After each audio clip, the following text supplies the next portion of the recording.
안녕하세요, 유쌤입니다. 오늘은 누가 뭐래도 내가 최우선이라야 하는 이유라는 제목으로 여러분들과 함께 하겠습니다. 요즘 우울감에 시달리는 분들이 참 많죠. 이게 그룹핑을 따로 해봐도 어디 하나 이제 해당 안 되는 데가 없는 것 같아요. 청년들은 청년들대로, 아니면 중장년층은 중장년층대로, 직장인은 또 직장인들대로 예외가 없어요. 우울감이 날로 상승하고 있다고 하는데, 우리가 이제 스스로 이게 남의 얘기가 아니라 이제 나도 겪고 있거나 이제 겪을 수 있는 부분이기 때문에 이제 내 스스로 좀 대책을 세워야 될 것 같아요. 이게 이제 원래 우울감이라는 게 하소연할 때도 없고, 자랑할 일도 아니니까 오픈하지도 않고, 그러면 점점 이제 악순환이 된단 말이에요. 그래서, 그런 어떤 우울감, 이런 거를 이제 우리가 다 다룰 순 없고, 몇 가지 우울감을 느끼는 어떤 경우, 후회하고 갈등을 겪는 그런 경우를 몇 가지 예로 들어서 다시 한번 내 마음을 튼튼하게 하는 어떤 그런 연습, 방법을 알아보도록 하겠습니다. 우리 스스로한테 이제 파이팅하는 시간이죠. 제일 대표적인 사례가 이제 흔한 사례가 바로 이제 경력 단절 여성. 인터넷에 이런 게 올라와 있는 거예요. 아이를 낳고 원래는 이제 베이비시터한테 맡겼는데 애가 워낙 예민해서, 이제 크면 클수록 예민해서 이제 그 베이비시터한테도 잘 적응을 못하고 유치원에도 적응을 못하고, 그러니까 베이비시터도 막 두 손 두 발 다 들고 이제 나가 떨어지고 이러니까 할 수 없이 이제 이 엄마가 이제 회사를 그만둔 거예요. 근데 남편은 워낙 잘 나가요. 원래 남편이 같은 회사에 있는 후배였는데 남편이 잘 나가니까 거의 이제 집에 있는 시간이 거의 없고 아이를 함께 돌볼 수 있는 시간이 없는 거예요. 근데 자기는 이제 아이랑 같이 이제 막 이렇게 늘어진 티셔츠에 밥도 대충 먹고 점점 퇴보하는 느낌. 회사에서 그렇게 잘 나갔던 옛날이요 이러면서 이제 퇴보한 느낌을 받는단 말이에요. 대단히 허무해지는 거죠. 또 다른 케이스는 어떤 건가 하면 이번에는 이제 김 부장. 이혼하고 나서 혼자서 딸 둘을 키웠어요. 근데 아이들 때문에 주변에서 재혼을 권해도 못했어요. 그러니까 새엄마 밑에서 이제 눈치 보면서 크게 하지 않으려고. 그런데 다 키워놓고 나니까 사사건건 딸들하고 이제 의견이 대입되는 거예요. 진로에 대해서도 하나 아빠 뜻에 따르는 게 없어요. 다 컸다고 아빠를 귀찮아하는 거죠. 자, 세 번째는요. 실제 이제 제 지인 이야기인데요. 싱글이에요. 남동생하고 언니가 있어요. 근데 다들 결혼해서 사니까 부모님은 이제 싱글인 이제 제 지인이 맡았어요. 평생 모시고 살았던 거예요, 함께.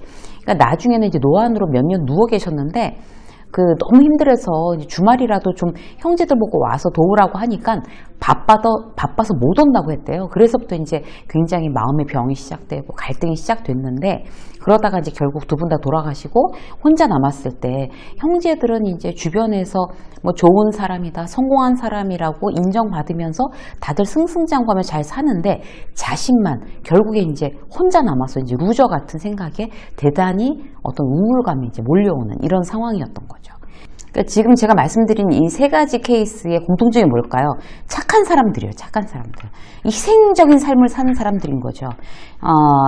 내가 누군지도 이제 전혀 모르겠고, 그런데 상대한테 이제 내가 이제 이렇게 희생을 했으니 어떤 인정이나 애정을 요구하게 되는데, 그것도 이제 충족되지 않는 경우가 많아요. 그럼 상대를 어떻게 해요? 원망하는 거죠. 비난하고.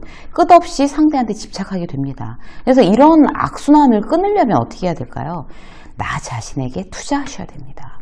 그러니까 에너지와 시간과 노력과 돈과 이런 것들을 나한테 투자를 해야 되는 거예요. 그래서 나를 내팽개쳐서 되는 일은 아무것도 없어요. 지금 내가 몇 살이건 간에 나의 삶을, 내 인생에서는 나를 삶의 중심에 이렇게 탁 두고 시작하는 거, 이게 건강한 어떤 이제 인생을 보는 태도가 되겠죠.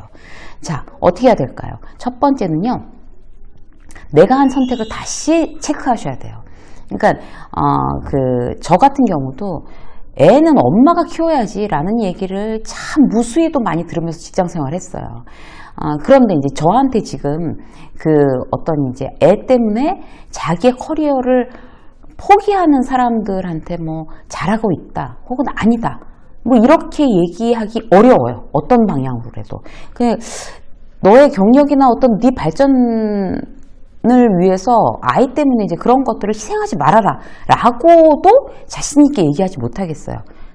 다 각자 자기의 인생이니까. 중요한 건 뭔가 하면, 그러니까 무의식적으로 내 인생에 내가 그 세상이 만들어 놓은 어떤 그런 원칙과 가치에 의해서 어떤 내 인생을 선택한 게 아니었나 다시 한번 생각해 볼 필요는 있는 거죠. 그러니까 보편적인 원칙에 나를 맞춰야 된다는 고정관념에서 약간 벗어날 필요가 있어요. 그러니까 내가 의심 없이 지금 받아들이고 있는 게 정말 내가 원하는 삶의 이게 모습이야? 라는 걸 우리가 다시 한번 체크해 봐야 된다는 거죠. 예를 들어서 이제 예민한 아이 때문에, 아까 제가 말씀드린 예민한 아이 때문에 정말 회사를 그만두는 게 맞나? 내가 그만두는 게 맞나? 어떤 이제 그런 이제 보편적인 가치관. 그럼 지금 당장 애가 예민하고 이제 누가 이제 당장 키워줄 사람도 마땅치 않고 이런 상황에서 애가 너무 힘들어하니까 내가 그만두는 게 맞아. 뭐 당연히 그래야지. 라고 생각할 수 있겠지만 정말 그게 정말 내가 보편적인 그런 가치에 그냥 무의식적으로 따른 게 아니라고 하면 그게 정말 내가 원하는 모습인지 다시 한번 체크해 볼 필요가 있어요.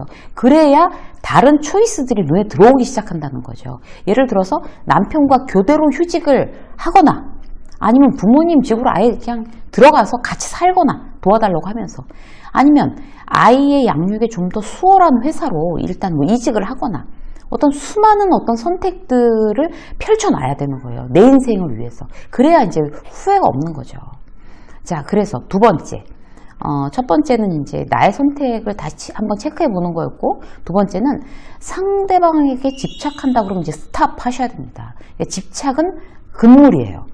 그러니까 나만 고생하면 되지 뭐, 나만 참으면 다들 행복한데, 이런 생각을 이제 바닥에다 깔고 내가 헌신하고 희생하면 이제 주변이 달라지고 이제 그 사람들이 나를 알아줄 거라고 생각하는 어떤 그런 기대가 깔려 있어요, 나한테는. 그런데 그 기대가 만약에 충족되지 않는다고 하면 난 이제 좌절하고 막 상처받는 거죠. 그러면 이제 우울증이 오는 거예요. 집착하지 않은 가장 직접적인 방법이 뭔가 하면 희생을 멈추는 겁니다. 그러니까 나는 어떤 일방적인 희생은 하지 않는다. 일방적인 희생은 누구를 위해서도 좋은 게 아니다라는 어떤 그런 생각을 할 필요가 있어요. 독일의 철학자 마이스터 에크하르트라는 분이 뭐라고 했냐면 대단히 공감되는 내용인데요. 타인으로부터 무언가를 바라는 사람은 종이며 그것을 주는 사람은 주인이다. 이렇게 얘기했어요. 너무 공감되지 않으세요? 뭘 요구를 이제 누구한테, 사랑하는 사람들이나 뭐 가족이나 누군가에게 뭘 요구하는 사람은 스스로를 약자의 위치에다 두는 거예요. 요구받는 사람은 주인이 되고 권력을 갖게 되는 거죠. 그래서 이제 이런 상황에서 우리는 이제 집착을 하지 않기 위해서 어떻게 되냐면, 누구가를 위해서 무슨 일을 할 거냐 거기에 집중하는 게 아니라 어떤 일을 하지 말아야 되냐에 집중해 볼 필요가 있어요. 예를 들어서 만약 자식한테라고 하면 간섭하지 말아야지. 그러니까 뭘 내가 어떻게 쟤를 위해서 뭘 해주겠다가 아니라 간섭하지 말아야지. 나는 정말 강요는 하지 말아야지. 뭘 해주고 생색내지도 말아야지. 형제들한테도요. 그리고 일방적인 희생은 하지 말아야지. 잔소리하지 말아야지. 내가 마음에 안 들더라도 내가 원하는 쪽으로 강제로 바꾸려고 하지 말아야지. 그러니까 너 잘 되라고 그러지, 나 좋자고 이러냐? 이런 말 하지 말아야지. 이런 거 있잖아요. 이제 희생을 내가 이제 그만둬야 나를 인정해 달라는 어떤 그런 요구나 상대에 대한 어떤 집착에서, 그런 집착으로부터 이렇게 멀어질 수 있습니다. 세 번째는요, 덜 착해도 된다라고 생각하세요. 덜 착해도 됩니다. 희생적인 사람들이 주로 이제 착한 사람들이죠. 난 이래야 돼, 난 저래야 돼. 그런 강박이 이제 심한 거죠. 아까도 말씀드린 것처럼 부모님을 부양하면서 다른 형제들은 다 결혼해서 가족들이 있으니까 싱글인 내가 모시고 다니는 게 맞지. 병원도 내가 모시고 가는 게 맞지. 명절에 뭐 자기들은 가족들이랑 어디 놀러 가고 싶겠지. 그러니까 내가 돌봐야지. 난 따로 이제 부모님 외에는 가족이 없으니까. 이렇게 생각하면서 늘 희생했던 거는 그야말로 이제 착해서 그런 거고 일방적인 희생이었고, 결국에 속병이 되는 거예요. 속병이. 내 인생은 뭔가 이렇게 되는 거죠. 예, 그러면서 이제 제일 열받는 건 뭔가 하면 형제들이 그걸 당연하게 생각한다는 거예요. 그래서 이제 지금이라도 어떤 그런 이제 형제들에 대해서 일방적인 희생을 강요당하거나 아니면 스스로 그걸 자초하고 계시는 분들은 그런 어떤 부모님의 부양 의무를 적절히 배분하도록 주장하는 게 맞습니다. 그리고 뭐 내가 참고 말지. 이러면 사실 결과가 좋지 않아요. 내가 계속 피해의식을 느끼면서 살아야 되거든요. 자, 병원 모시고 가는 거 돌아가면서 하자. 똑같이. 비용도 똑같이 내자. 이걸 이제 공식화 시키는 거죠. 맞벌이 부부도 마찬가지인 것 같아요. 주로 육아에 대해서는 여자들이 많이 양보하는 경우가 있죠. 근데 그러면서 오히려 싸움이 커져요. 피해의식이 있으니까. 당신은 하는 게 도대체 뭐가 있어? 막 이렇게 되는 거죠. 공정하게 나눈다. 이렇게 생각하세요. 그게 마음이 안 좋더라도, 그 남자가 할 줄 아는 게 별로 없는데 라고 하면서 마음이 안 좋더라도 덜 착해도 된다. 이렇게 생각하세요. 나도 당신만큼 자기 개발하고 공부하고 운동하고 일하고 자, 그러니까 육아는 절반씩 합시다. 라고 덜 착해지셔도 좋습니다. 결국 그게 서로 이제 가족을 건강한 관계를 유지할 수 있는 가장 좋은 방법이에요. 형제에게 또 부모에게 또는 친한 친구에게 감정 쓰레기통 역할 하시는 분 계시죠?